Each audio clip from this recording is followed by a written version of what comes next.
Je crois que c'est la fin du monde, m'a confié ma grand-mère alors qu'une éruption de tornades particulièrement destructrice faisait des dizaines de morts dans plusieurs États américains du Midwest, en décembre 2021. Ce n'est que quelques semaines plus tard qu'un dictateur particulièrement puissant, Vladimir Poutine, endossera le costume de l'Antéchrist en envahissant l'Ukraine, faisant craindre un nouvel embrasement mondial et ressuscitant le spectre d'une guerre nucléaire. On en oubliera presque momentanément la pandémie de Covid-19 qui sévit depuis plus de 2 ans. Tout comme le réchauffement climatique qui se poursuit avec ses conséquences mortifères et les catastrophes qui s'annoncent. Qu'elle soit biologique, nucléaire ou environnementale, l'apocalypse est une idée vieille comme le monde. Un renoncement qui ressurgit à chaque crise nous rappelle la finitude de notre condition humaine et au-delà de toute réalité matérielle. À chaque fois, on se persuade que l'on vit une situation inédite. Que nenni, l'histoire ne fait que se répéter, on n'apprend jamais. Désolé pour ces accents fatalistes, mais à l'échelle d'une vie qui n'a pas encore achevé 4 décennies, j'ai déjà été témoin d'un nombre incalculable de crises, de guerres, de catastrophes, et le principal enseignement que j'en ai tiré est que celles-ci se reproduisent à l'infini. Qu'à chaque fois qu'on pense avoir atteint l'apogée de l'horreur, celle-ci revient, parfois encore plus horrible, sous d'autres formes peut-être, mais à l'ampleur tout aussi prévisible. Et on n'a rien fait pour l'empêcher, on n'a rien appris. C'est flippant, mais a-t-on vraiment peur de la fin du monde ? Si c'était réellement le cas, n'agirions-nous pas différemment ? Est-ce que, par exemple, on continuerait volontairement à mettre des enfants au monde si on croyait vraiment à l'extinction prochaine de la vie ? La vanité, la croyance de détenir sur toute chose un pouvoir d'essence divine n'est-elle pas bien supérieure à la peur de disparaître ? L'image de l'apocalypse aurait-elle une fonction autre que celle de nous faire peur ? Bienvenue dans Anti-Héroïne, votre podcast qui décortique les peurs ordinaires.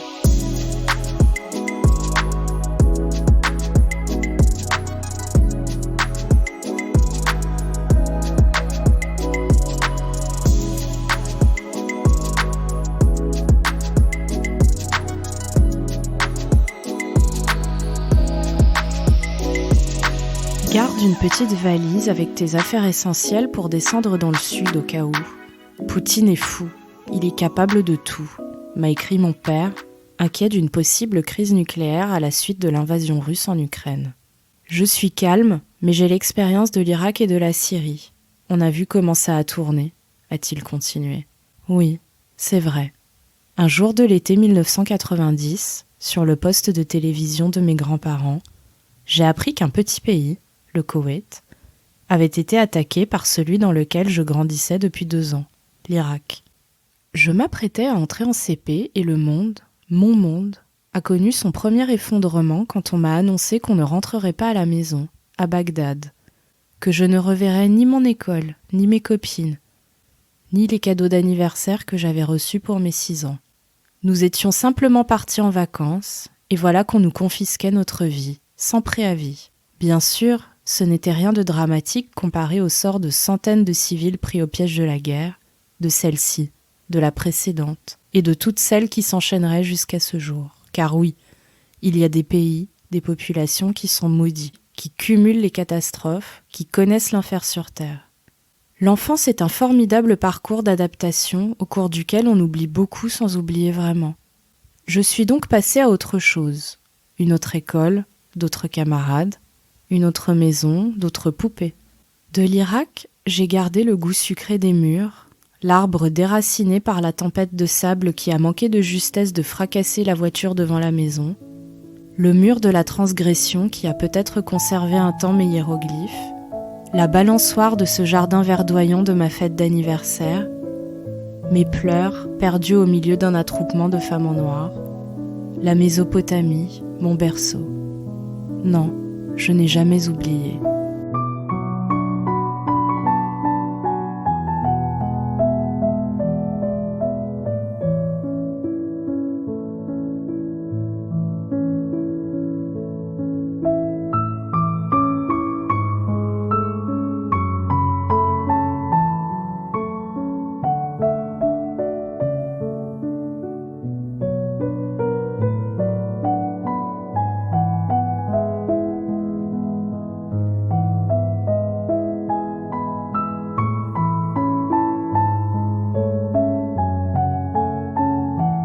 3 ans plus tard, les décors et les protagonistes sont différents, mais pour nous la situation est terriblement ressemblante.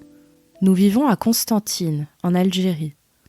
J'ai 9 ans et je suis heureuse dans un monde de découverte. Entre notre petite école de pas plus de 25 enfants tous niveaux confondus, les parties de jeu au-dessus de l'église protestante avec les filles du pasteur zaïrois, les excursions du week-end dans les ruines romaines jonchées de débris de poterie, les glaces italiennes de Mouloud et la finesse inégalée des grains de couscous roulés sous les aisselles. Et puis, soudain, le cadre idyllique disparaît et son enchantement avec. Du jour au lendemain, la moitié de nos camarades d'école ne sont plus là. On nous explique qu'ils sont rentrés en France avec leur famille, mais on ne comprend pas vraiment pourquoi eux et pas nous, ni pourquoi ils n'ont pas pris la peine de nous dire au revoir. Désormais, le soir, on entend des coups de feu. Papa nous dit que ce sont les militaires qui s'entraînent. On comprend pas vraiment, mais puisque papa le dit, on s'en contente. Papa qui chaque matin nous demande à mon frère et moi de patienter dans le silence, tandis qu'il entrouvre la porte de l'immeuble et s'assure que tout est calme, avant de nous autoriser à sortir et de nous accompagner à l'école, à 500 mètres plus loin. Dans la rue, il y a parfois des hommes en noir, masqués. Comme jadis les femmes en noir en Irak, j'ai peur d'eux. On les appelle les ninjas. D'ailleurs, c'est l'époque des tortues ninjas, mais ceux-là ne mangent pas de pizza et n'ont a priori pas de prénom d'artiste italien de la Renaissance. Un jour, l'un d'eux tente de nous rassurer, nous dit « Vous les Français, on va vous protéger. » Je ne me sens pas vraiment protégée, et à l'école où nous ne sommes désormais plus qu'une dizaine, il règne une ambiance morose. La maîtresse est inquiète, on le sent. Et puis, un jour on nous annonce qu'on va rentrer en France définitivement, qu'on va être rapatriés. Le scénario irakien semble se répéter, là où nous allons, la paix ne dure pas, et il nous faut partir. Au moins, cette fois on est prévenu, et on peut emporter nos affaires. Mais on ne peut pas emmener la femme de ménage, les glaces de Mouloud, les fragments de poterie romaine. On ne peut pas non plus emmener la maîtresse, avec qui on s'écrira ensuite pendant des années. Et puis j'ai perdu sa trace, j'ai grandi. Je me demanderai ensuite, pendant très longtemps, ce que sont devenus mes camarades de classe, et notamment Cage et Charlotte, les filles du pasteur zaïrois. Deuxième effondrement donc. Il y en aura d'autres, moins brutaux peut-être, mais tout aussi marquants. Aucun ne me surprendra tout à fait. Je retrouve à chaque fois une certaine familiarité. Est-ce qu'il me fait peur, cet effondrement qui peut surgir à tout instant ? Est-ce à cause de cette peur que j'ai mis tant d'années à choisir de m'installer quelque part, que j'ai tant rechigné à m'attacher aux endroits ? Suis-je hantée par la peur de tout perdre du jour au lendemain ? De perdre quoi ou qui ? De me perdre moi peut-être, comme ce jour où mes parents m'ont retrouvée en pleurs entourée de femmes en noir.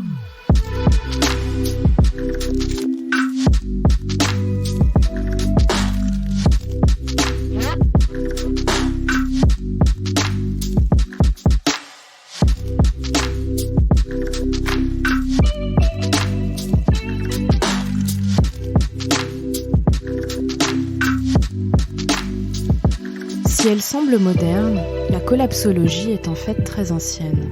Chaque fléau de grande envergure, guerre, épidémie, catastrophe naturelle, crise économique, vient raviver la peur de la fin du monde et les théories qui l'alimentent. La fin du monde serait-elle une histoire sans fin ?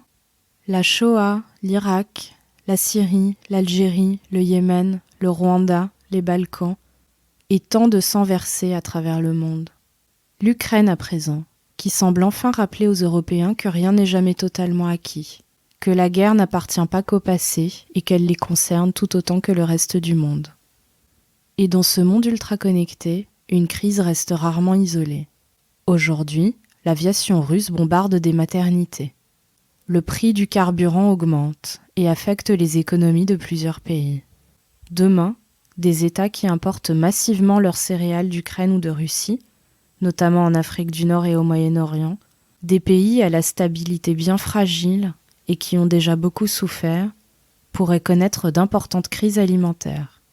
L'Égypte, mon pays natal, importe 84% de son blé de Russie et d'Ukraine, alors qu'un tiers de sa population vit sous le seuil de pauvreté.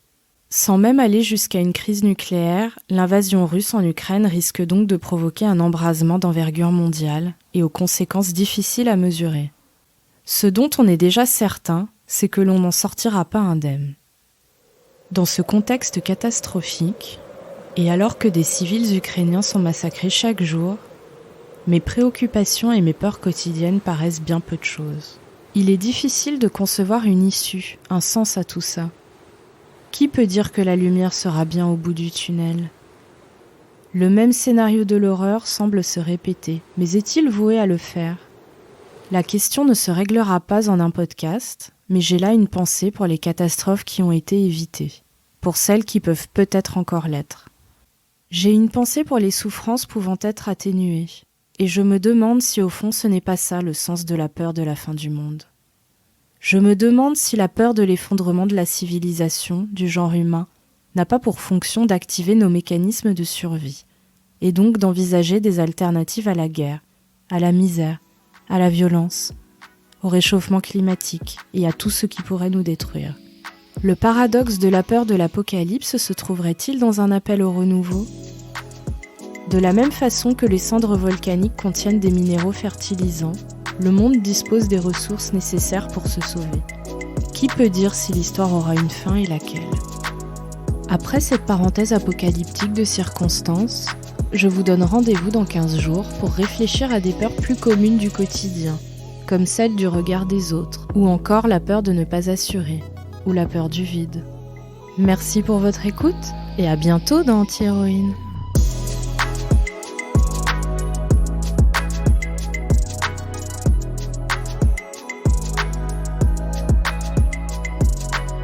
Si cet épisode vous a plu ou si vous voulez soutenir la suite de cette enquête sur la peur, je vous invite à mettre autant d'étoiles que vous le souhaitez sur votre application de podcast. Vous pouvez également suivre les actualités du podcast, faire des retours ou bien proposer des sujets ou des témoignages pour de prochains épisodes sur le compte Instagram antihéroïne.podcast. Merci pour votre soutien.